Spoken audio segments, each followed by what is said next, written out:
Random House Audible presents The 5 Dysfunctions of a Team, a leadership fable, by Patrick Lencioni, read for you by Charles Stransky, with an introduction read by the author.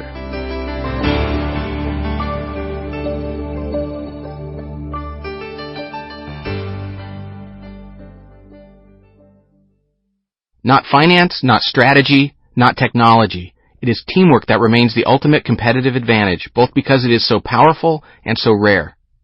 A friend of mine, the founder of a company that grew to $1 billion in annual revenue, best expressed the power of teamwork when he once told me, if you could get all of the people in an organization rowing in the same direction, you could dominate any industry, in any market, against any competition, at any time. Whenever I repeat that adage to a group of leaders, they immediately nod their heads, but in a desperate sort of way. They seem to grasp the truth of it while simultaneously surrendering to the impossibility of actually making it happen. And that is where the rarity of teamwork comes into play. For all the attention that it has received over the years from scholars, coaches, teachers, and the media, teamwork is as elusive as it has ever been within most organizations. The fact remains that teams, because they are made up of imperfect human beings, are inherently dysfunctional. But that is not to say that teamwork is doomed. Far from it. In fact, building a strong team is both possible and remarkably simple, but it is painfully difficult. That's right, like so many other aspects of life, teamwork comes down to mastering a set of behaviors that are at once theoretically uncomplicated, but extremely difficult to put into practice day after day. Success comes only for those groups that overcome the all-too-human behavioral tendencies that corrupt teams and breed dysfunctional politics within them.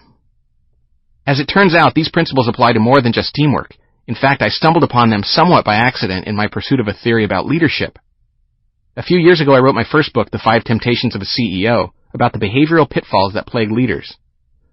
In the course of working with my clients, I began to notice that some of them were misusing my theories in an effort to assess and improve the performance of their leadership teams, and with success.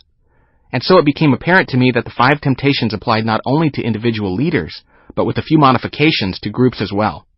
And not just within corporations either. Clergy, coaches, teachers, and others found that these principles applied in their worlds as much as they did in the executive suite of a multinational company. And that is how this book came to be. Like my other books, The 5 Dysfunctions of a Team begins with a story written in the context of a realistic but fictional organization. I have found that this allows readers to learn more effectively by losing themselves in a story and by being able to relate to the characters. It also helps them understand how these principles can be applied in a non-theoretical, real-world environment where the pace of work and the volume of daily distractions make even the simplest of tasks seem arduous. In order to help you apply the material in your own organization, a brief section following the story outlines the 5 dysfunctions in detail. That section also includes a team assessment and suggested tools for overcoming the issues that might be plaguing your team. Finally, although this book is based on my work with CEOs and their executive teams, its theories are applicable for anyone interested in teamwork, whether you lead a small department within a company or are simply a member of a team that could use some improvement. Whatever the case may be, I sincerely hope it helps your team overcome its particular dysfunction so that it can achieve more than individuals could ever imagine doing alone. That, after all, is the real power of teamwork. The Fable. Luck. Only one person thought Kathryn was the right choice to become CEO of DecisionTech, Inc. Luckily for her, that person was the chairman of the board. And so, less than a month after the previous chief executive had been removed, Kathryn Petersen took the reins of a company that just 2 years earlier had been one of the most talked about, well-funded, and promising startup companies in the recent history of the Silicon Valley. She could not have known just how far from grace the company had fallen in such a short period of time, and what the next few months had in store for her. Part 1. Underachievement. Backstory. DecisionTech was located in Half Moon Bay, a foggy coastal farming town just over the hills from the San Francisco Bay. It was not technically part of the Silicon Valley, but the valley is not so much a geographical entity as a cultural one, and DecisionTech certainly fit within that world. It had the most experienced and expensive executive team imaginable, a seemingly indestructible business plan, and more top-tier investors than any young company could hope for. Even the most cautious venture firms were lining up to invest, and talented engineers were submitting their resumes before the company had leased an office. But that was almost 2 years earlier, which is a lifetime for a technology startup. After its first few euphoric months of existence, the company began experiencing a series of ongoing disappointments. Critical deadlines started to slip. A few key employees below the executive level unexpectedly left the company. Morale deteriorated gradually. All of this in spite of the considerable advantages that DecisionTech had amassed for itself.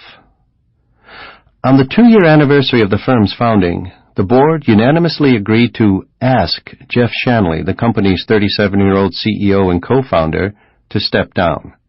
He was offered the job of heading business development, and, to the surprise of his colleagues, he accepted the demotion, not wanting to walk away from a potentially huge payout should the company eventually go public. And even in the difficult economic climate of the Valley, the company had every reason to go public. None of DecisionTech's 150 employees were shocked by Jeff's removal. While most of them seemed to like him well enough personally, they couldn't deny that under his leadership the atmosphere within the company had become increasingly troubling. Backstabbing among the executives had become an art. There was no sense of unity or camaraderie on the team, which translated into a muted level of commitment. Everything seemed to take too long to get done, and even then it never felt right. Some boards might have been more patient with a stumbling executive team. DecisionTech's was not. There was just too much at stake and too high a profile to watch the company waste away because of politics. DecisionTech had already developed a reputation within the Valley for being one of the most political and unpleasant places to work, and the board couldn't tolerate that kind of press, especially when the future had looked so promising just a couple of years earlier. Someone had to be accountable for the mess, and Jeff was the man at the top. Everyone seemed relieved when the board announced the decision to remove him, until 3 weeks later, when Kathryn was hired. Kathryn. The executives couldn't agree on which of Kathryn's features presented the biggest problem. There were so many. First, she was old, ancient, at least by Silicon Valley standards.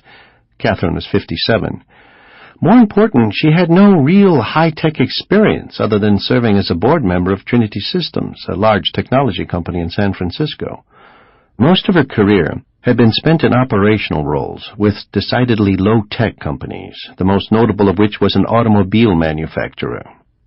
But more than her age or experience, Kathryn just didn't seem to fit the DecisionTech culture. She had started her career in the military, then married a teacher and basketball coach at a local high school. After raising 3 boys, she taught 7th grade for a few years until she discovered her affinity for business. At the age of 37, Kathryn enrolled in a 3-year business school night program, which she completed a semester early at Cal State Hayward, which was not exactly Harvard or Stanford. She then spent the next 15 years in and around manufacturing until her retirement at the age of 54. The fact that Kathryn was a woman was never an issue for the executive team. 2 of them were women themselves.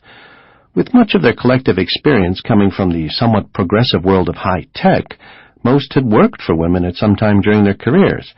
But even if her gender had been a problem for anyone on the team, it would have been dwarfed by her glaring cultural mismatch. There was just no mistaking the fact that, on paper, Kathryn was an old-school, blue-collarish executive. That presented a stark contrast to the DecisionTech executives and middle managers, most of whom had little experience working outside of the Valley. Some of them even liked to brag that they hadn't worn a suit outside of a wedding since graduating from college.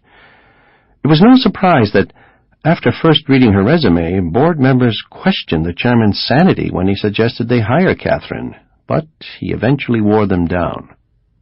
For one, the board believed their chairman when he flat-out assured them that Kathryn would succeed. Second, he had been known to have extremely good instincts about people, notwithstanding the problem with Jeff. He certainly wouldn't make 2 mistakes in a row, they reasoned. But perhaps, most important of all, though no one would admit it, DecisionTech was in a desperate situation. The chairman insisted that there weren't too many capable executives willing to take on such a messy job, given the current state of affairs at the scarred company. We should consider ourselves lucky to have such a capable leader as Kathryn available, he successfully argued. Whether or not that was true, the chairman was determined. Sample complete. Ready to continue?